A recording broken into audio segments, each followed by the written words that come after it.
Chapter 6. Trinket. For about 2 weeks immediately following the battle for the Harpy village, the little baby Harpy was kept in a small antechamber just off of the Duke and Duchess's main sleeping quarters.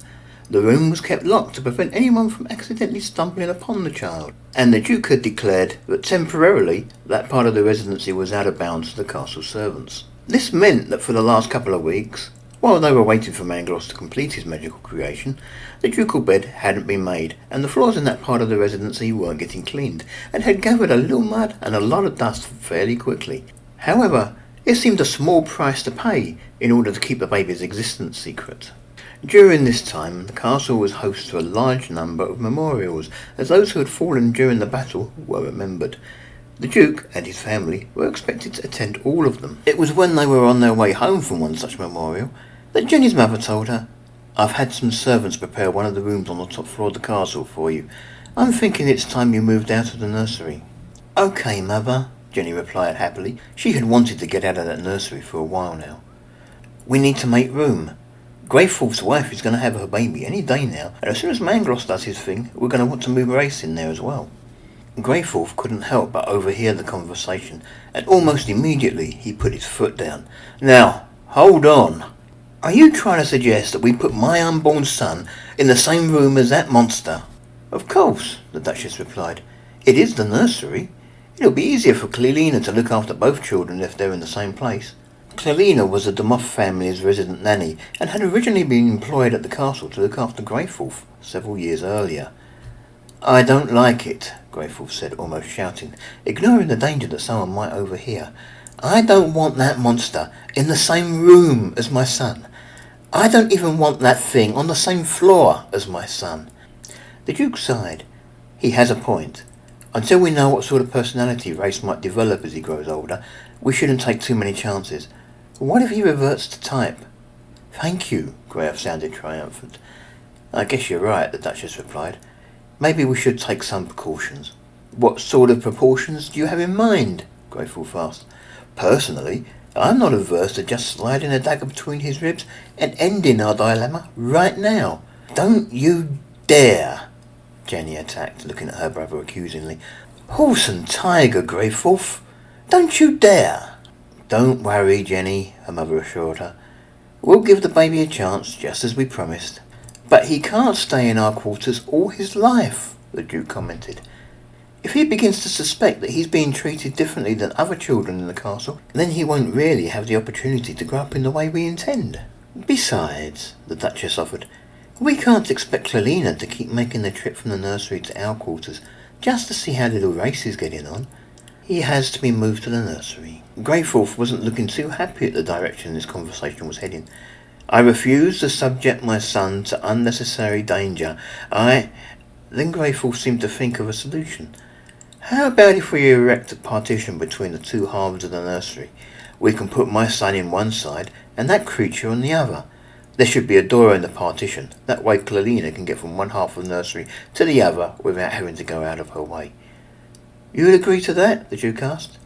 "The partition would need to be strong, and Clelina must lock the door behind her every time she makes use of it," Greythorpe said. Then he shook his head. "I don't know. I think I'd still be uncomfortable having that beast so close to my son, but it's better than putting them in the same room.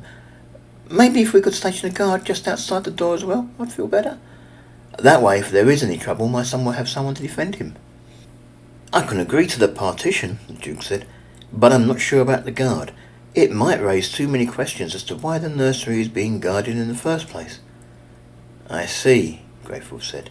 He didn't look too happy. Then he suggested, "What if I was the guard? If there's an empty room next to the nursery, I'd like to move myself and my wife into it. Then I'll be able to watch over my own son." "I'm pretty sure that can be arranged," the Duke readily agreed. "No one is likely to get suspicious that you'd want to be near your son."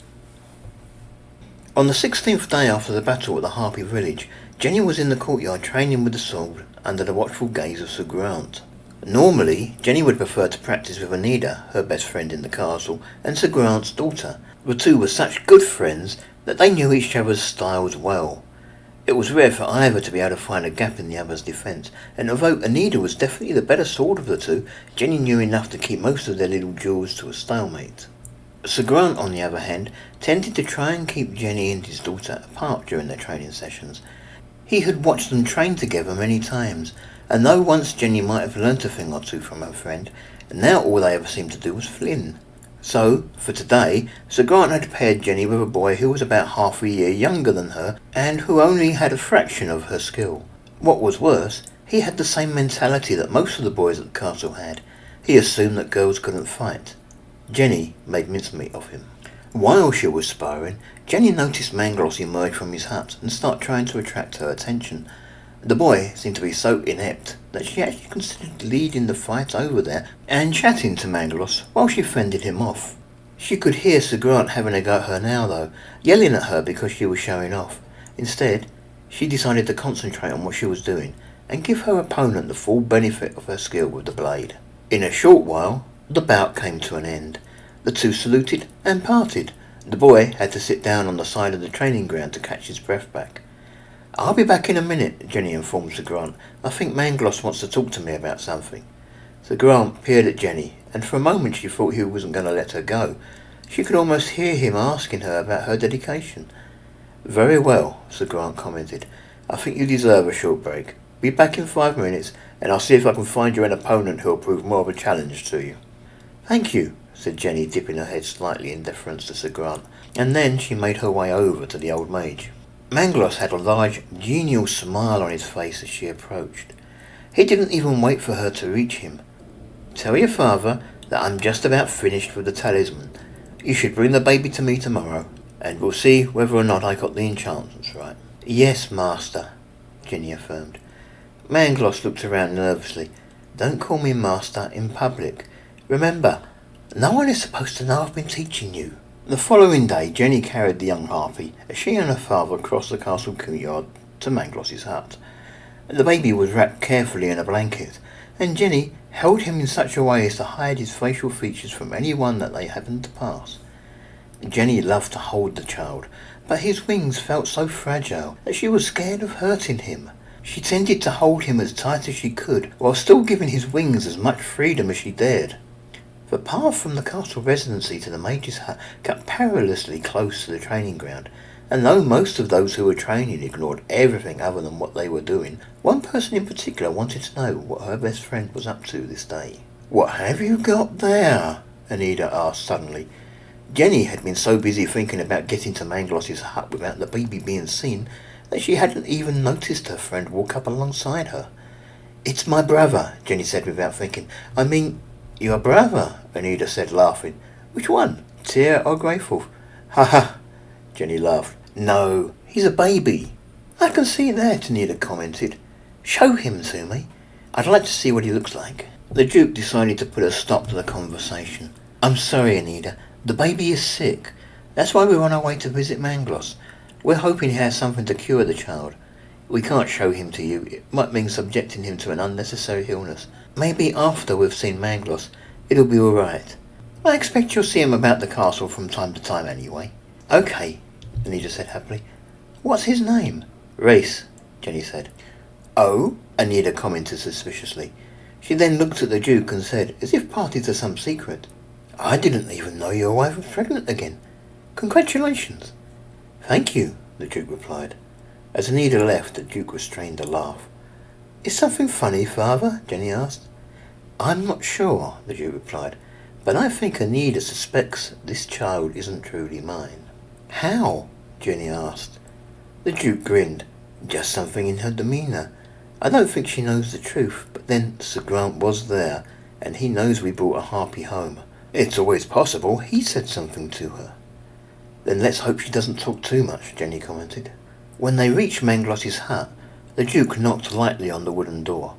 "You're expected. Come in," Mangloss shouted. Mangloss's hut was a mess. Most of the building was dedicated to the pursuit of the knowledge of magic. There was a small bookcase sitting against one of the walls. It contained only magic-related literature. And next to this was a desk, on which was stored a number of flasks containing different coloured liquids. There was a cupboard, consisting of 100 tiny drawers, each drawer carefully labelled and containing either a herb or a small part of an animal. There was another cupboard, the contents of which were hidden behind two large wooden doors. There were also two large square tables of differing heights in the centre of the room. One of them was empty except for a thick blanket that had been laid over it. The other was home to a pair of flasks that were bubbling to themselves. Jenny knew this hut well. She came here regularly for the lessons in magic that Mangloss had been teaching her. One thing that always surprised her, though, was that for a hut in which Mangloss supposedly lived and slept, there was no sign of a bed or even a place to sit. It was a simple place. The walls hadn't been painted or papered, and there really wasn't much in the way of personal knickknacks. There was just the one unassuming painting of a small cottage hanging from the wall in the corner. Jenny placed the baby gently on the blanket. Then she took part of the extra blanket she had used to hide his features with and placed it under the child's head in order to act as a pillow. "Jenny tells me it's ready," the Duke asked. "It's ready," Mangloss replied. "Can I fetch you something to drink?" He took one of the bubbling flasks off of the table and poured some of its contents into a small beaker. The beaker didn't look as if it had been washed properly since it had last been used for an experiment. Mangloss then offered the beaker to the Duke. "No, thank you," the Duke replied, recoiling a little from the offered drink. Mangloss shrugged his shoulders. He drank the contents of the beaker himself, and then placed the now empty beaker back on the table by the flasks. It was strange how both flasks still looked quite full. "Can we get on?" the Duke insisted. Certainly, Mangloss replied. He walked over to the large wooden cupboard, and after opening it, took a small metal box from the top shelf. It was an interesting-looking box. At one time, someone had painted quite a pretty scene on its lid, but it had been used so often in the intervening years that the paint had worn off with use, and only a few hints of what had once been there still existed. Mangloss brought the box over to the central table and opened it. There were a fair number of small pieces of jewellery inside. Earrings, talismans, brooches, and even bracelets and rings. To the untrained eye, most of it looked like cheap rubbish. Jenny, though, with her magical training, could see the telltale blue glow that revealed when an item was magical in nature coming off of a fair number of these trinkets. Jenny assumed that most of the items in the box held enchantments that were pretty worthless, and that they had only been so enchanted for the sake of practice. It took Mangloss a couple of minutes of fishing around in the box before he brought out the item he sought. "You'd expect it would be on top," Mangloss muttered as he held the trinket up to the light. "I only put it there last night." "Oh well, such is the way of magical things." "That's it," the Duke said. It was clear he wasn't impressed. The talisman that Mangloss held looked as cheap as the rest of the items in the box.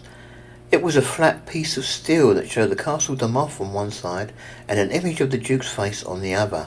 It was a simple steel medallion strung on a piece of black leather cord. Almost adding insult to injury, there was a secondary feature to the item. A small, pear-shaped wooden bead had been threaded to the cord and rested just above the medallion. "That's it," Mangloss agreed proudly. "It doesn't look like much," the Duke said sceptically. "It isn't supposed to," Mangloss replied. "I thought the idea was to distract attention from your harpy son. Gold, silver, or another precious metal laden with valuable gemstones isn't likely to do that. I felt the cheaper it looked, the less unwanted attention it was likely to garner." "Very wise," the Duke agreed, though his expression was still doubtful. "Now, if you would excuse me for a second," Mangloss said. He stepped past the Duke and stood next to Jenny. "I need to see if this thing actually works." He looped the talisman around the baby's neck. The transformation was magically instant. The little baby harpy that had been lying on the table was gone, and in his place was what appeared to be a small human baby. The child had blue eyes and hazel hair. The transformation seemed to have confused the baby too, as he was now wiggling his arms and legs like mad, as if he was trying to get away. "Beautiful," the Duke commented, startled. "It's amazing to think that such a small talisman like that can carry such power." "The talisman itself does nothing," Mangloss explained. "It's just for show. The magic is actually in the cord. You see, magic of this sort only works for as long as the item is touching the baby's skin." "I see," the Duke responded. "I think I understand." "I see," the Duke responded. "I think I understand. The boy would merely need to bend over a wall to smell a flower while topless, and the talisman would dangle away from his body, and he would revert." "Exactly," Mangloss commented. "There's also the chance of the talisman bouncing if he were to run, or—" "Harpies don't run," Jenny mentioned. Then she thought for a moment. "Oh, but he's not a harpy anymore, is he?" I'm afraid he's still a harpy, dear, Mangloss told her. Now, if you would be so kind, please take the talisman back off the baby. Why? Jenny asked. Please, dear, Mangloss said. I wish to show your father something. Jenny did as she was bid. She sat little baby Reyes back up and then tried to take hold of the leather cord. She couldn't. The cord was a physical object. She could touch it easily, even wrap her fingers around it, but when she tried to lift the cord over the baby's head, she no longer seemed to be holding it. That's fine, Mangloss said. Thank you, dear. What does that mean? The Duke asked. You see that small wooden bead just at the top of the talisman? That holds a secondary enchantment. Only the wearer of the item can remove the talisman. Mangloss picked the talisman up. You can look at it, examine it all you wish, but the second you think about removing it from the baby... The talisman seemed to fall through Mangloss's hand as if it wasn't there. Mangloss made no attempt to retrieve it. So, only Reyes will be able to remove it? The Duke asked. Only Reyes, Mangloss agreed. Well, Reyes and other mages. Items such as this radiate a magical aura. Another mage would be able to detect that as easily as I could. Some mages would be able to counter the enchantment, and then remove the talisman. The Duke nodded. I understand. Keep Reyes away from nosy mages. Like the ones the king tends to travel with, Mangloss added. The king visits regularly. We'll have to be careful, the Duke replied. In the meantime, how do I stop Reyes from taking it off? Mangloss shrugged and said, well, I could put that on another item, but I don't think that's the best solution. I would suggest that you let me cast a spell on him on the first day of each month. I can enchant him so that he doesn't even know he's wearing the talisman. If anyone suggests that he take it off, he won't have a clue what they're talking about. That ought to do it, the Duke agreed. Couldn't you just enchant him to human form once a month, Jenny suggested. Mangloss shook his head. It's a different magnitude of power. Such a spell would have to be recast every couple of hours. No, it is better to place such a spell on a trinket and let that do all the work. I understand, Master, Jenny accepted. Mangloss gave her a piercing look, while the Duke pretended to ignore the exchange. I'm going to have to see him every month if I'm going to keep him from noticing he's even wearing that trinket, Mangloss told them. I don't think that would be a problem, the Duke replied. It might be, Mangloss countered. Sooner or later he's bound to question why. When that happens, I suggest you let me attempt to teach him magic. With luck, he'll think he's been learning magic all his life, and won't question the repeated visits. The Duke was doubtful. I'm not sure I want him to learn magic, or indeed anything that might cause danger to other people in the castle. We have to remember that he's still a harpy. Besides, surely harpies can't learn magic. Actually, there's no known fundamental reason why a harpy shouldn't be able to learn magic. It might be something elementary, such as no one has ever bothered to try and teach one before. And there were always legends of that 60-year-old harpy. Supposedly she could use magic, Jenny commented. Ah, yes, Mangloss agreed. Lammerwort. Indeed, I'd be interested to see if he could be taught. As for your hesitation, I do understand. He is a harpy. In the end, I suppose it comes down to how serious you are with this little experiment of yours. If you don't want him to learn magic, well, I can understand that. He's a member of your family, and magic isn't really the purview of the noble. You should let him learn how to use the sword, though. Otherwise he might begin to question why he's being singled out. Remember that both of his brothers and his sister are excellent with the sword. Assuming you don't even want Reyes to know what he really is, it's probably best if you don't let him dig too deeply. As it is, there are going to be a fair number of clues that he is different than other boys of his age. Jenny spoke up again. I don't understand. You say he's still a harpy, but I thought your magic made him human. Now look at him. He's human. No, dear, Mangloss explained. The magic required for that sort of transformation is known only to the gods themselves. Let me explain.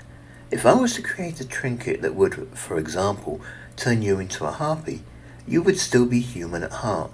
The spell can only change the outward appearance of a subject. You wouldn't be able to fly. You would weigh the same as you do now. You wouldn't be as strong as a harpy. Your chances are you wouldn't even be able to feel your wings or tail, let alone use them. I think I understand, Jenny commented, looking at the child doubtfully. Mangloss turned his attention back to the Duke. Do you understand, Your Grace? Your boy will still be a harpy deep down. he will develop great upper body strength. If he gets into a fight with another boy, and it's rare for boys not to fight occasionally, he could do them serious harm, even without his claws. His bones will be relatively brittle, as they'll still be hollow. He might be more prone to broken bones than any normal boy. He'll also have trouble keeping up in a race. His body is designed for flight, not for running. This might be compensated somewhat by the fact that he can't fly, since we've effectively taken his wings away. But he will never be any good over long distances. You should probably teach him to ride a horse as soon as you think he's able. The Duke glanced at the child and scratched his head. A couple of other small details. His hair won't grow. Harpies don't grow hair. And the magic only holds the boy to a human appearance in approximation of his equivalent age. He might wonder why he never has to get it cut. Then there's his sense of hearing. Harpies tend to have a greatly superior sense of hearing compared to humans. They find it an advantage when hunting. Jenny began to suspect that there was quite a bit more of this. She decided to make herself more comfortable. She lifted herself up to the table and sat down next to her little brother. Somehow, now that he looked human, he seemed even cuter. Mangloss continued. As he grows up, he'll age at roughly double the speed of those around him. This is hardly likely to go unnoticed. The boys he plays with 1 year will begin to seem too young to him by the next. That could prove to be a problem, the Duke agreed. Then there are girls, Mangloss said. What about girls? Jenny asked. Her interest sparked. Never mind, the Duke told her. Well, Mangloss explained, when he gets old enough to know what women are about, that's only around 6 for a harpy, it's still very unlikely that he'll have any interest in human women. On the other hand, I can't be sure what effect being brought up as a human might have on the mind of a young harpy. It could be that he'll be so surrounded by lustful young boys and beautiful maidens that one will succeed in turning his head. It might even happen that one day he'll settle down with a cute young girl. If he does, I shouldn't have to tell you that there could never be any offspring. Offspring? Jenny asked. Children, the Duke explained to her. Oh, Jenny replied. However, Mangloss said, it's more than likely that if he should ever meet a female harpy, or even see a picture of one, that he would be fascinated. More fascinated than any human should be. He may even worry that somehow this makes him strange. Oh, that's not likely to happen, the Duke said with a grin. I am not in the habit of opening my doors to harpies. At least, not normally. There are pictures of harpies in that book of yours, Father, Jenny pointed out. Then I'll keep him from the book, the Duke told her. Mangloss nodded his head in agreement. Nevertheless, if the boy thinks he's human, he's more likely to think that there is something wrong with him for even fancying a harpy. It's unlikely that he'll admit to something that he might consider a perversion. A perversion? Jenny asked. I'll explain later, the Duke told her. Jenny sighed loudly. Mangloss smiled at Jenny and then continued talking to the Duke. There is one final thing I should warn you about. If the boy is kept in the dark about what he is, and if he should then find out anyway, it could prove quite the shock to him. There is even a risk to his sanity. Nothing we can do? Jenny asked. The only thing I can think of that might help is for you to be careful what you say when you talk about harpies. Harpies are evil. People hate them. We just fought a battle against them to get them off our land. Don't talk about them in that way to the boy. Then, should he ever find out the truth, his mind might not be torn between what he is and what he's learnt about his race. It's a lot to remember, Jenny said. Just remember, he's a harpy, Mangloss replied. He closed a small metal box and put it away from where he had got it. I think we'd better get going, the Duke said. Jenny, would you take your brother, please? And Jenny was only too pleased to obey. She took the baby in her arms and held him tightly to her. Without his wings and tail, she no longer felt quite so scared that she might inadvertently hurt him. Thank you for everything, Mangloss, the Duke said. Yes, thank you, Mangloss, Jenny echoed. The Duke and his daughter left the small room and started to cross the castle courtyard, returning to the residence. Jenny looked around for Anida. Now it was safe to show the baby to her. Anida was no longer anywhere in sight. Greyforth was nearby, though. He was just leaving the residence with his own baby in his arms. Greyforth's long-expected son had turned out to be a daughter. She had been named Minitilda and was described by Greyforth as a healthy human child, with emphasis on the word human. The Duke looked round to Jenny and told her, "Jenny dear, take the child up to the nursery. Let Clelina know she has a new ward to look after." "I will, father," Jenny replied. She headed into the residency. Greyforth didn't so much sigh as grunt disapprovingly. "So, the boy looks human now? You're actually going to go through with it?" "We're officially adopting the child, yes," the Duke answered. Greyforth shook his head and replied, "I was hoping you'd come to your senses before now. You still have time to kill him before he becomes a threat. I tell you, that child is a danger to everyone in the castle. Just because he looks human now doesn't mean that he is." "I hope you're not thinking of making trouble for me over this," the Duke pressed. "No, father," Greyforth replied, sounding more disgusted with each word. "I won't make trouble for you. I won't make a fuss about the child in front of other people. That's what you're worried about, isn't it? You don't care that your child might kill my little daughter, or that it might grow up to be a bigger threat than the proximity of the Elven Kingdom. You're scared that someone with influence over you, such as the King, will discover that you have a little harpy for a son. Well, don't worry, I won't say a word." "Thank you, Greyforth," the Duke uttered. Greyforth shook his head irritably. "I'll warn you now, though. One day you will breathe your last, and I will become Duke. Now I love you, my father, and hope that that day never comes. But if and when it does, my first step will be to banish that boy from this castle, and from this dukedom. Then I hope that won't be for many years yet," the Duke acceded. "I do too, father," Greyforth admitted. "I'd rather have you alive and suffer the existence of that monstrosity than ever lose you. I just thought you should know that the first chance I get, he's out of here." The Duke nodded. "I understand." Then changing the subject, he asked, "How's your wife?" "She's well." Greyforth seemed to soften considerably at the change of subject as he continued, "although she has been a little depressed since the birth. She really wanted a son. I've suggested that we should try again, once she's ready." "Better luck next time, eh?" The Duke agreed. "I love little Minitilda," Greyforth replied. "I think the world of her. I wouldn't swap her for anything. I think Alicia also loves Minitilda, without any reservation. But I think she's scared that if all we have are girl children, then there'll be no one to replace me as Duke when my time comes." "There's always Tia," the Duke suggested. "Tia would make a good Duke," Greyforth agreed, then added, "but Alicia wants her son to be Duke." "I understand," the Duke said, "but I'm sure you'll have a male child sooner or later." "I hope so," Greyforth said, "for Alicia's sake." The Duke nodded. "Well, enjoy your walk." "Okay, father," Greyforth replied. "We will. I'll talk to you later." Duke Grunhade the Moth entered the castle residency. As he crossed the threshold, he made a mental note to allow his new son Reyes to learn everything that Sir Grant and Mangloss could teach him in their respective arenas. If Greyforth should ever become Duke, it would be nice to know that Reyes would be able to fend for himself should he ever be banished from the land.